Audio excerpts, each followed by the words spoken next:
거룩하신 하나님 아버지 은혜를 감사합니다. 오늘도 우리에게 귀한 아침을 주셨사오니 기도로 하나님께 더욱 가까이 나가기 원합니다.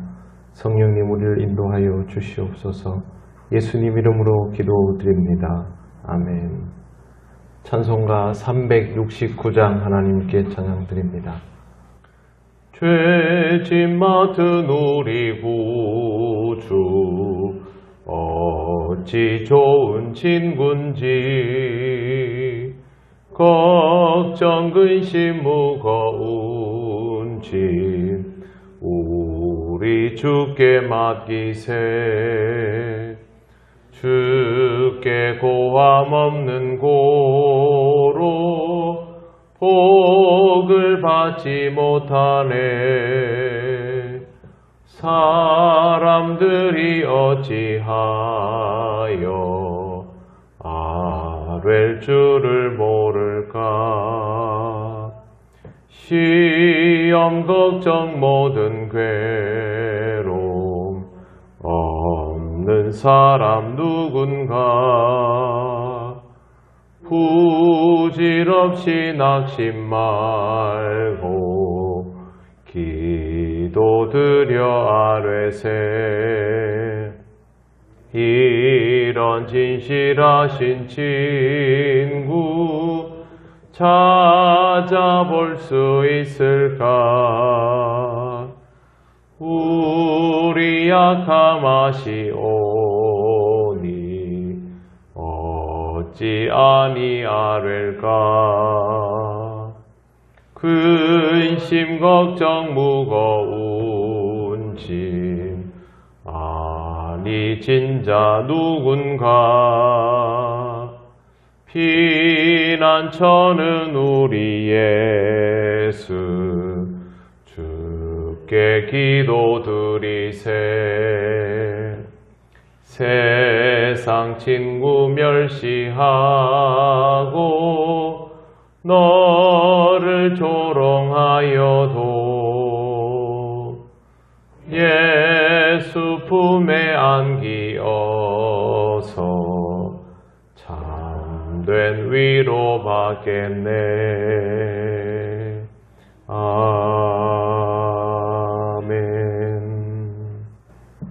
하나님 말씀 로마서 12장 10절에서 13절입니다. 한 절씩 교독하겠습니다. 형제를 사랑하여 서로 우애하고 존경하기를 서로 먼저 하며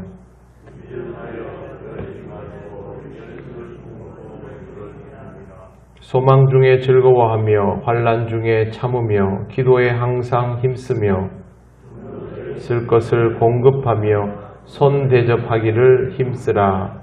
아멘. 네, 오늘 말씀은 형제를 사랑하며로 시작하고 있습니다. 형제를 사랑한다 라는 것은 우리 그리스도인들에게는 굉장히 익숙한 표현입니다. 이 익숙한 표현에 아주 큰 의미가 있습니다. 그것은 바로 형제애입니다. 하나님을 믿는 사람이 주님 안에서 형제를 서로 사랑함으로 한 몸이다 라는 사실을 발견하게 됩니다. 피 한 방울 섞이지 않은 사람이 가족인 것을 알게 되는 과정이 바로 그리스도인의 형제 사랑입니다. 이건 어릴 때부터 함께 자라며 익숙해져 있는 것과는 전혀 다릅니다. 그리고 살아가다가 누군가를 만나서 사랑에 빠지는 것과도 완전히 다릅니다. 낯설음에서부터 시작해서 익숙함으로 나아가게 되는 과정인데 이것이 결코 쉬울 리가 없습니다. 이런 과정을 주님이 십자가의 사랑을 통하여 우리에게 가능하게 하셨기 때문에 이제 우리가 주님을 믿고 낯설음에서 익숙함으로 그리고 형제의 사랑으로까지 나아가게 되는 것입니다. 우애하고 라는 표현이 있습니다. 우애하고는 필로스포르고라고 하는데 사랑이라는 그 단어가 헬라어에 여러 가지가 있지 않습니까? 아가페, 에로스, 스토르게, 필리아 있는데 여기에 나오는 필로스 포르고는 필로스라는 사랑과 가족 간의 사랑을 의미하는 스토르게를 합쳐놓은 단어입니다. 그래서 우애라는 말은 가족처럼 알뜰히 사랑하는 그러나 가족은 아닌, 이런 의미가 여기에 들어 있습니다. 바울이 형제 사랑과 우애라는 단어를 모두 사용하는 이유가 무엇이냐 하면 이 관계가 지속적으로 이어져야 한다라는 것을 전제하고 있습니다. 중단되지 말고 진정한 의미의 가족이 되어 나가라는 뜻입니다. 이 말씀을 보면 우리가 확실하게 받아들여야 하는 부분들이 나옵니다.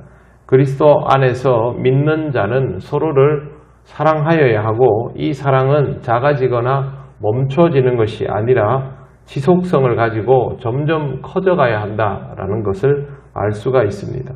하나님을 믿는 자로서 이가 당연한 모습이기 때문에 여기에 대하여 우리는 이의를 달 수 없습니다. 실제로 교회 공동체 안에서 서로는 형제입니다, 자매입니다, 가족입니다, 이렇게 사랑해야 됩니다 라고 말하면 누구도 교회 안에서 그게 어떻게 가능합니까? 라고 대놓고 말하는 이는 없습니다. 잘 할 수 있느냐? 그건 잘 못하지요. 그럼에도 불구하고 우리는 예수님의 말씀에 한마디도 토를 달지 못합니다. 왜 그러냐 하면 이 말씀이 당연하기 때문에 그렇습니다. 결국 우리는 이 말씀을 얼마나 잘 받아들이냐에 따라서 신앙생활을 제대로 하고 있느냐 아니냐가 결정되는 사람이기 때문에 절대 이 말씀을 거부할 수가 없는 것이죠. 거부할 수가 없다면 우리는 끝내 서로를 형제로, 가족으로 받아들이며 사랑을 해야 하는 사람입니다. 가족이 정말 특별한 이유는 웬만해서는 남이 되기가 어렵고 서로를 모른 채 하는 것이 더 힘들다는 데 있습니다.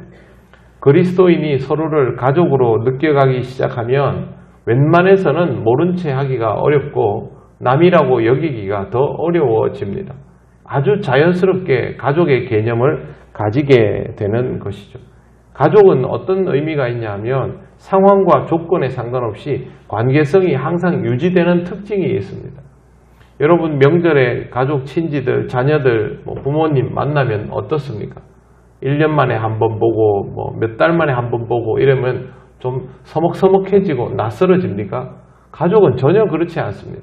가족은 오랜만에 봐도 반갑고 평소에 자주 이야기를 주고받지 못해도 늘 익숙한 사람들이 가족입니다.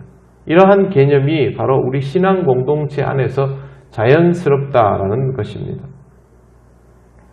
바울은 단어를 아주 절묘하게 사용하는 사람입니다. 그래서 형제 사랑을 제일 먼저 언급하고 그 다음에 가족 간에 느낄 수 있는 사랑으로 서로를 대해야 한다라고 우애를 사용하고 그 다음에는 존경을 말합니다. 존경에 대해서는 서로 먼저 하라라고 말하고 있습니다. 존경을 방편으로 하여서 서로를 더욱 나은 사람으로 여겨라 하는 뜻입니다. 쉬운 말로 번역하면 서로서로 더 존경할 수 있도록 힘쓰라, 이렇게 해석할 수도 있습니다. 공동체 안에서 우리의 태도가 어때야 할까? 처음에는 낯설고 대면하겠지만 서로에게 익숙해져야 하고 사랑하기 시작해야 되고 이 사랑이 지속성을 가져야 되고 그 다음에는 서로를 존경하는 모습으로 발전되어 나아가야 합니다. 바울이 처음부터 믿음의 분수를 언급한 이유는 신앙 공동체가 서로를 인정하는 수준에서 존경하는 수준으로까지 나아가려면 상대방을 침해해버리면 이게 다 깨지기 때문에 믿음의 분수라는 것을 언급을 했습니다. 존경이라는 말은 결코 쉬운 것이 아닙니다. 상대방을 존경하려면 무엇보다도 상대방에 대해서 인정하고 존중하는 과정이 충분히 지나야 존경이 가능합니다. 존경합니다. 이 말이 그냥 나오지 않죠. 존경합니다 라는 말은 상대방을 어느 정도 이렇게 관계성을 가지고 그 사람을 대하고 겪어보다 보면 야, 저 사람은 내가 그냥 봤던 거와 다르구나. 저 사람은 정말 진국이구나. 저 사람은 정말 한결같구나. 내가 깊이 들여다보니 나보다 훨씬 더 훌륭한 사람이구나. 이 단계까지 계속 나아가면 그때 존경합니다가 나오는 겁니다. 그러니까 우리가 이 존경에 대한 단어가 우리한테 자리가 잡히려면 상대방과 익숙해지는 과정이 반드시 선행이 되어야 하는 것이죠. 교회 안에서 존경받고 싶은 사람들이 있기는 합니다만 의외로 다른 사람을 존경하는 일을 잘 못합니다. 이렇게 되는 가장 큰 이유는 우애하는 과정, 즉 존중의 과정을 거치지를 못하기 때문에 그렇습니다. 우애와 존중을 거쳐야만 존경까지 나가는데 이 앞에 과정이 안 되니까 상대방을 존경하는 일이 불가능해지는 것이죠. 존경받을 만한 사람들이 많이 배출되는 교회가 되려면 무엇보다도 우리가 누군가를 진심으로 존중하고 그 사람과 함께 더불어 살아가는 과정을 경험해야만 합니다. 그래야만 누군가를 존경할 수 있게 되는 것이죠. 사랑의 습관, 또 인정과 존중의 습관이 자리가 잡히면서 서로에게 건강한 관심이 지속적으로 있다 보면 결국에는 상대방을 존경할 수 있는 것도 가능하게 됩니다. 서로를 존중하는 것을 넘어서서 존경할 수 있는 문화까지 자리 잡으면 굉장히 성숙한 교회가 됩니다. 세상의 교회들을 대부분 보면 인간관계 자체를 힘들어하는 공동체도 있고요. 인간관계를 어느 정도 익숙하게 하면서 상대방을 존중해 나가고 있는 교회 공동체도 있고, 하지만 여기에서 한 단계 더 나아가서 서로를 존경해 나가는 굉장히 자존감 높은 이런 공동체는 그렇게 흔하지 않습니다. 하지만 이런 교회는 정말 멋지고 행복한 교회가 되는 것이고, 우리도 이런 문화가 우리 안에서 점점 자리 잡아져 가도록 서로를 보면서 내가 저분의 신앙은 정말 배워야 하겠다. 저분이 일상을 저렇게 살아가는 모습은 배워야 하겠다. 정말 어렵고 힘든 시기를 지혜롭게 넘기는 저런 모습은 나는 배울 점이 참 많구나. 이런 것들이 자연스럽게 자리 잡아가는 그런 교회가 된다면 그건 하나님께서 너무도 기뻐하시는 모습이라고 할 수 있습니다. 존중을 넘어 존경할 수 있는 문화가 자리 잡도록 우리 교회를 더욱 아름다운 신앙 공동체로 만들어가면 좋겠습니다. 이것은 하나님께서도 너무도 원하시는 일이기 때문에 또 우리에게도 그만큼 기쁨이 늘어가는 일이기 때문에 이러한 것들을 소망하면서 우리의 믿음을 점점 성장시키고 우리 공동체를 아름답게 만들어 간다면 하나님께서 우리에게 더욱 풍성한 은혜를 주실 것입니다. 이런 날을 소망하면서 성숙한 공동체가 되어가는 우리 통영교회가 되면 좋겠습니다. 기도드리겠습니다. 하나님 은혜를 감사합니다. 하나님께서 우리에게 허락하신 통영교회 아름다운 자리를 통하여 우리가 서로를 사랑하며 우애하며 존중하며 또 이것을 넘어서서 서로를 진심으로 존경할 수 있는 아름답고 지혜로운 공동체가 될 수 있도록 성령님 인도하여 주옵소서. 우리가 항상 이러한 성장과 성숙의 과정 중에 있음을 의식하게 하시고 우리의 믿음을 잘 살필 수 있게 하시며 서로의 믿음 생활을 보며 배워나가는 지혜가 있게 하여 주옵소서. 하나님, 오늘도 우리 통영교회 모든 성도들을 지켜주셔서 믿음 안에서 살아가게 하시고 하나님께서 허락하신 은혜를 풍성히 누리게 하옵소서. 감사드리며 예수님 이름으로 기도드립니다. 아멘. 하늘에 계신 우리 아버지, 아버지의 이름을 거룩하게 하시며 아버지의 나라가 오게 하시며 아버지의 뜻이 하늘에서와 같이 땅에서도 이루어지게 하소서.